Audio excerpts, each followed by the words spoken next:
Dave Hogshead here for Practical Shorin-ryu. So I'm continuing my series on sort of shadow boxing, different bunkai segments of Pinan Sandan or Heian Sandan. Also working some of those sort of shadow boxing techniques on the heavy bag to get a little bit of impact training and a little bit of resistance training as well. Meaning you're working against some type of weight when practicing the throws. Now again, these particular drills should not ever replace partner training. You have to work bunkai drills with a partner to varying degrees of resistance or compliance, right? However, many of us are still kind of under quarantine or we have certain restrictions and limitations. So we still need to be thinking about our solo training. Of course, we should always be doing or engaging in solo training to supplement our work in the dojo or in our various martial arts studios or wherever we happen to train. So that's kind of where I'm coming from here in terms of these video drills. Alright, so we're looking at some throws within Pinan Sandan or Heian Sandan. I think there are a lot of throws in this particular kata.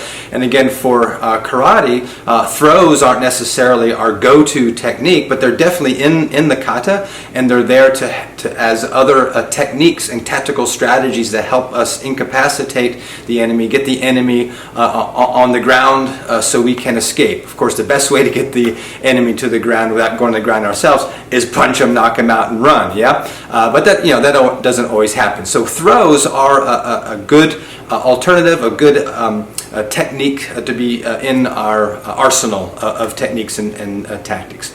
All right, so the kata, all of these kata have throws in them. So in this particular kata, I'll be looking at sort of applying the movement after the nukete punch. You step up, hands on the hips, step out, and kind of rotate the hips, and what looks like a back fist. So I'll demonstrate that part of the kata, and then explain and show some shadow boxing drills for practicing the throws. So we've got in Pinan Sandan or Heian Sandan, at least the way we do it in Matsubashi. So there's that move where we have the nukete, come in, there's that punch. So this next part, the step punch, and then you're stepping up, hands at the hip, stepping out, hands come out. Yeah.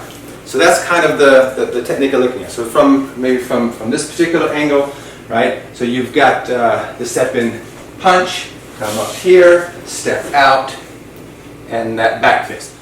So the first application for this particular sequence in the kata, I'm thinking about in terms of defense against a punch that's coming in, or it could be a double arm, a club strike or a single arm club strike, whatever it happens to be. But you're defending against that technique that they're swinging in at you. So how we're going to kind of set this up, the technique comes in, you're going to check that technique, wrap the arm up, yeah. Then you're going to take a step in. Here's the step punch. That's like the blow before the throw. So that should get them bent over a little bit, so kind of the position that you want for this type of throw. So you've hit them in the stomach. Then you're going to slip that arm around their waist and around their lower back as you step up, as the kata says. So in the kata, from this position, you step up here, or you're going to step punch, right? Slip that arm behind their back. Pull them in tight. So now you've pulled them across, you've got this arm around their sort of lower back here. So it's like this position in the kata. So from here you're just going to step forward as the kata says, and then pull them around and throw. It's that movement in the kata. So you still have control of this one arm. They come across, they should fall right in front of you. Strike, and you're out. So that's sort of this motion, and what looks like the back fist can be letting go and striking. Yeah? So we can do it kind of from this angle here.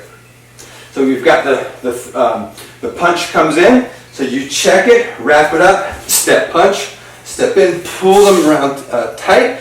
Now you've got the step out, throw them, let go, strike, and you're out. So that's the first application that I'm thinking about. You can shadow box that to both sides, doing multiple repetitions. Box that. Another one would be simply from a clinch fighting scenario. So in that sense, you're in your clinch, right?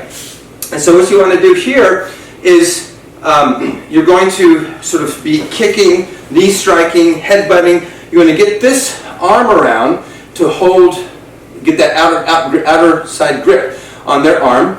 This one up here, you're going to be hitting the back of the head, the side of the head, to loosen that grip up again a bit. So then you can move that arm around the head as you pull in tight with this arm here, right? So you're going to step across, pull them in.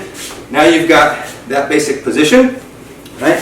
So you've got this arm around here, your knee striking, hitting the back of the head, wrap them up. You're going to step in here, pull them in tight, and then just step out, as the kata says, and then throw them over your lower back, strike, and you can get out.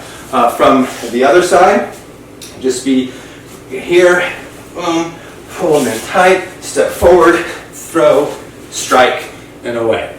So those are two ways that you can shadow box those particular applications. Now let's look at them on the heavy bag. We can also work those particular shadow boxing drills on a heavy bag. We can get a little bit of impact training in to kind of supplement the shadow boxing, and also kind of get a feel for kind of getting a fit when you're setting up for these particular throws. All right, so I've got I've got a belt attached to the heavy bag to simulate limbs.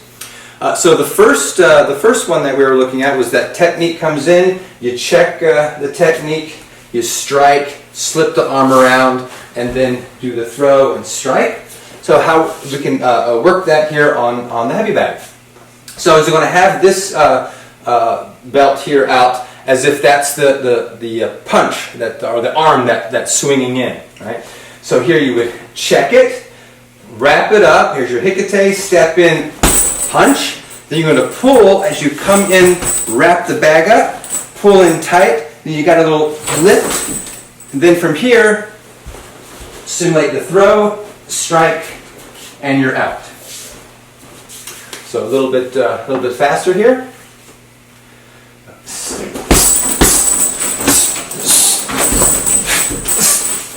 And away. And then you would just work that to the other side. The second one that we looked at was basically kind of from a clinch fighting scenario. So from here, you've got the arm sort of wrapped up. You got the hand around the neck. So you rotate around, get that sort of outside grip. Your knee striking. Then you're going to start hitting the back of their neck because you want to loosen up that grip that's kind of on the crook of your elbow here, right? So as that loosens up, you're going to shoot that arm around their neck, pull in on this other arm, get that fit, step out, and then you've got the strike. So on the heavy bag, so I simulate the clinch here, holding this side here, then just around the bag to simulate around the neck. So I'm in the clinch here, so I'm going to be throwing some strikes here, wrap them up. Now I'm going to pull on the other arm, step in, there's my fit, lift, then come around, strike, and out. And then you can just do that to the other side. All right, so you got knee strikes, hit here, slip in, lift, around, strike, and then out. And then again, you would work multiple repetitions of that on both sides.